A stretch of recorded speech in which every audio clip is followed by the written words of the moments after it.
പുതിയതായിട്ട് എന്താ വരാൻ പോകുന്നത്? എന്താ? സിനിമ നടനാണ് അല്ലേ? ഇനി മുബാറക്ക് ലെവലൊക്കെ മാറി, വലിയ ലെവലേ. അക്ക നിങ്ങളുടെ സപ്പോർട്ടില്ലേ, നിങ്ങൾ ഈ കേരള ആൾക്കാരിന്റെ സപ്പോർട്ടില്ലേ മൊത്തം? അതെ. സിനിമയെ പറ്റി പറയൂ. സിനിമ അടിപൊളി സിനിമയുടെ പേര് സിനിമയുടെ പേര് ഒരു ഇന്റർവ്യൂല് പറഞ്ഞു, ധൂമകേതു. ധൂമകേതു അല്ലേ? നമ്മൾ പറയുമ്പോ ധൂംകേതു എന്ന് പറയും, ശരിക്കും ധൂമകേതു. മലയാളത്തിൽ ധൂമകേതു, ഹിന്ദിയിൽ ധൂംകേതു അല്ലേ? ധൂമകേതുവിൽ ആരൊക്കെയാ അഭിനയിക്കുന്നേ?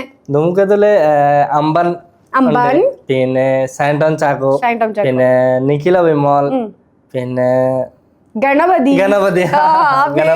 ടഫായിട്ടാ പറയാ അല്ലേ? ഷൈൻ ടോം ചാക്കോനെ കണ്ടോ? ഇല്ല, കണ്ടിട്ടില്ല, പക്ഷെ ആ സിനിമയിലുണ്ട്, അറിയും. നിഖില വിമലിനെ കണ്ടോ? ഓ, നിഖില വിമലിന്റെ കൂടെ വീഡിയോ എടുത്ത്, റീൽസ് എടുത്ത്. നിഖില വിമലിന്റെ എന്ത് പറഞ്ഞു കണ്ടപ്പോ?